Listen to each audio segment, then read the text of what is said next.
What's up, guys? It's your boy Darkskin, and today we're going to be watching or reacting to the 10 hardest Genshin Impact bosses.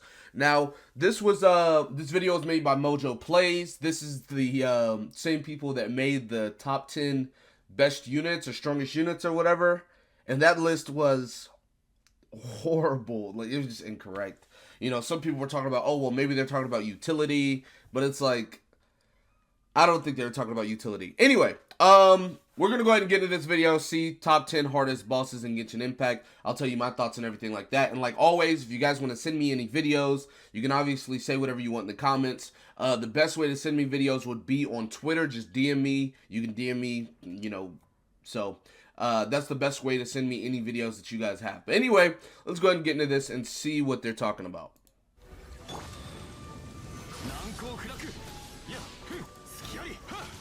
Welcome to MojoPlays, and today we're looking at the 10 hardest bosses in Genshin Impact. Have you fought any of these? I'm interested to see what they think. Any brutal bosses we missed? Let us know in the comments. Geo Hypostasis. Okay.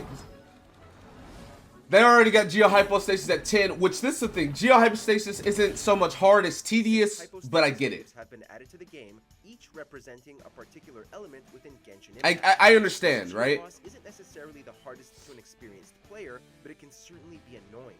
You have to destroy the various pillars that pop up around the arena. That's true. Because okay, so like, I understand this completely, because there's phases of the Geo boss that I've never seen, right? Like at one point, like y'all saw some of the stuff that was just going on, right? There are like multiple different phases of the Geo boss that I have never seen. And that's because me, along with most other people that like, you know, started grinding these bosses when they were like much higher ARs and the characters were built, we usually one-turn the boss, right? So you start at the beginning, you break the original pillar or whatever, you get the boss down to however much HP, he goes to one of the sides, and then, you know, once he drops, you get him down to low HP, so it goes to 3 pillars. But there's like a dragon or something that flies around. There's multiple phases of this boss that, like, I've never seen. Like, one phase, I think the boss, like, shoots down, like, this, like, Geo beam or something. Like, there's just a whole bunch of different phases of the boss. So I understand why this is ranked 10. I do. The yellow cubes orbit its body during specific attacks. See, look at this. I've never seen this phase ever. Itself at low health if you can't destroy the last 3 pillars fast enough. All this coupled with some pretty dangerous attacks like Geo Pulse and Meteor Shower, and you'd better pray that you have some fast-moving characters in your party. Yeah, I've never seen. I haven't seen all of the phases for sure. Cryo Regisvine. Ain't no way. This is what I was afraid of. I was afraid that the list was going to be the same as the other list, and clearly it is. Ain't no way, bruh.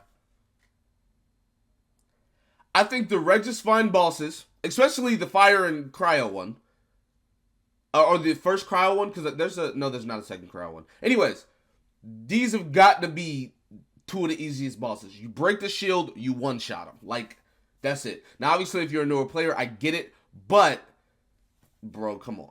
Like, there's no way. And the thing about this list is it came out a month ago. This came out on December 31st. So not even a month. It's like 20 days. So this is like a very updated list. No way, bruh. No way. There's no way. Cryo Regisvine, come on. The Whopper flowers can generally be a nuisance if you encounter them, but the Cryo Regisvine is the most troublesome if you meet it early in the game. It's perhaps one of the most... Okay, so this is clearly an early game list, I guess.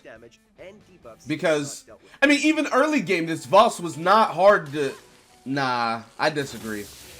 This boss was just not difficult. You just break the shield. That this boss scales with your level, so you'll be fighting a more formidable enemy the more you level up. Your best bet is to try and break its cryo core, but even with that, you've got to be quick, or it'll come back to knock you out cold. I just don't agree. Let me know what y'all think, right? But there's no way. Storm Terror Dvalin. What? I mean, I don't think there's that many bosses in the game, so this makes sense. When a boss has There's not that many bosses in the game. But Cryo Regisvine, I don't know about that one. Dvalin is an animal elemental dragon that the players will encounter early in the game, which is what makes the weekly boss so hard. Players might not yet understand how to break his shield or how to attack the blood clot. You just hit him. Yeah. You just hit him to break his shield. Now, a lot of people didn't know you could climb his neck. Massive attacks, you'll also have to jump between platforms as he destroys the environment around you. So, while you can optimize your party for this fight, you still need to be careful around this Storm Terror dragon.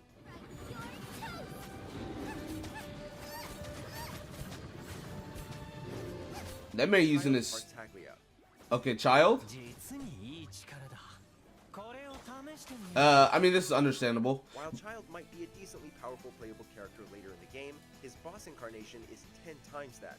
He's a beat them once, comes back in another phase kind of boss, with various attack styles. His first phase starts with mostly hydro ranged attacks, but adds quick melee electro. I gotta see who he put in front of Childe though. That's the thing.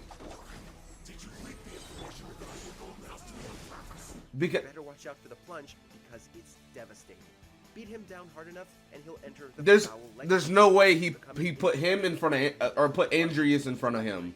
This isn't a battle you can simply power your Maybe it's because I play Beto and I just countered the wolf boss, but Andreas is not harder than Childe. I don't think so. I mean, Okay, Pyro Hypostasis. Yeah, this is the new one. And then the Cryo one? So Hypostasis on this list, but the Pyro iteration of the dreaded cubes is much more deadly than its Geo counterpart. Yep. You must be incredibly efficient at extinguishing its fire. I agree. And destroying its core to capitalize on its small punish windows.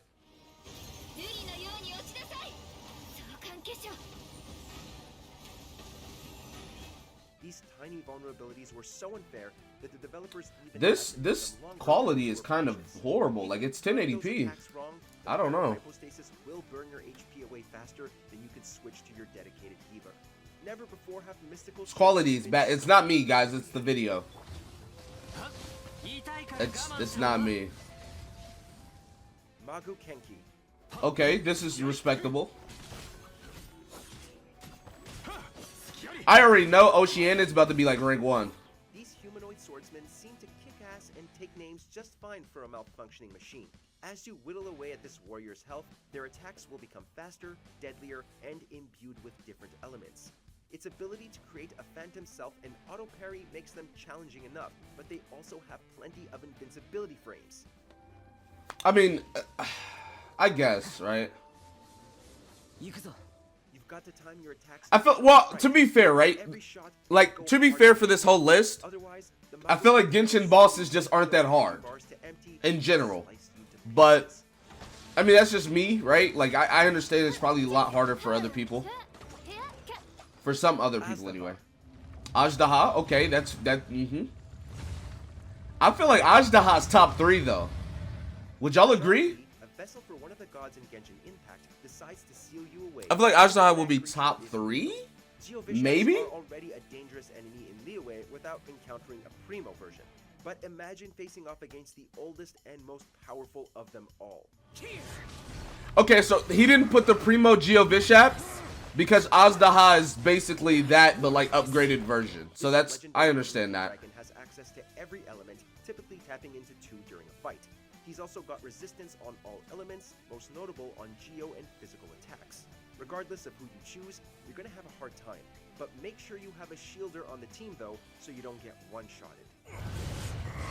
Hey, he does. Hey, he do be taking your HP. That is facts. Andreas. No. I definitely don't. If you're daring enough to take on the I don't think Andreas is that hard of a boss. As you're not facing off against a massive canine. Like I said, it may be because I use Beto and I just counter him. He can't do anything. But like, severe damage with an enormous area of effect. Plus, he's also immune to both cryo and animal damage, which rules out some of Genshin Impact's most powerful characters. I guess. I don't know. The best way to start hunting him is to learn his attack patterns and attack from a distance, but even then, the Dominator of Worlds might still dominate your party in a fight. I just don't agree with Andrews being this difficult. Personally. That's just me personally. Okay, Lawson, you are, yeah. This is probably the hardest boss in the game, just because of all of the mechanics you have to do. The most powerful enemies always tend to have the most tragic origins. When the cataclysm, right, like she has two different phases where like the cryo phase, the fire phase, and you got to get like the butterflies or whatever. Like there's yeah, like there's multiple like reasons why she's probably the hardest boss in the game. Pyro, impairing the player with a massive area of effect debuffs and horrendously damaging attacks. Immolation, a cherished agony. Do you feel it? Your best bet is to neutralize her debuffs and punish quickly. While she does perish after her boss battle before riding Shogun's throne, you better stack your team right before facing her. The Crimson Witch of Embers will not burn out quickly. Okay.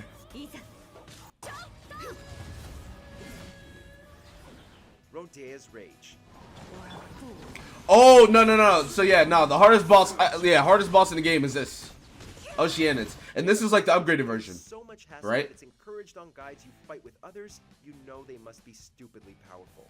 What makes the Oceanid of Childe so frustrating is that they don't fight you directly, instead using hydro clones that drag the battle on.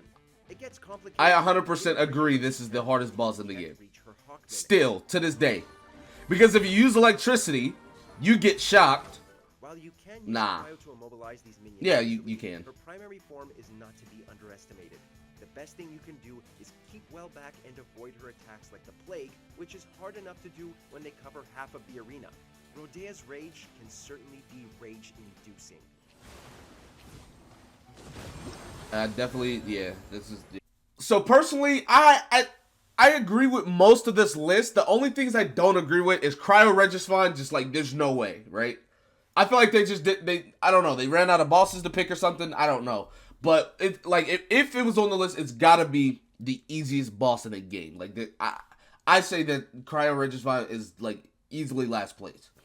I don't think Andreas is that hard of a boss personally. Now, obviously, it's subjective. Some people might find him horribly, like, you know, one of the worst bosses in the game. I don't know. But as far as me, Andreas is not that hard of a boss to me personally.